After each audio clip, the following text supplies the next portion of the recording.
ওই সুলতান বাইরে আলার পর গাইস এই ইঁদুরটি ধনী ব্যক্তিদের মধ্যে একজন। তো সরকারকে খাজনা দেওয়ার ভয় এমালে পুরো বাড়ির লুকটাই চেঞ্জ করে ফেলে। আসসালামু আলাইকুম বড় ভাই, তুমি তো শেষ।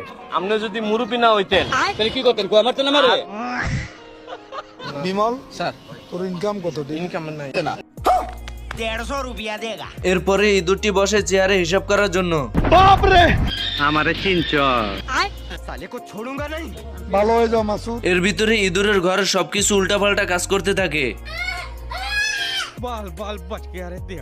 এইদিকে অফিসার ভাবতে থাকে তার বাংলা মদের কারণে এসব ভুলভাল জিনিস দেখছে, তাই মদের বোতলটিকে ফেলে দেয় এবং সত্যিটা দেখার জন্য আবার ইঁদুরের বাড়িতে চলে যায়।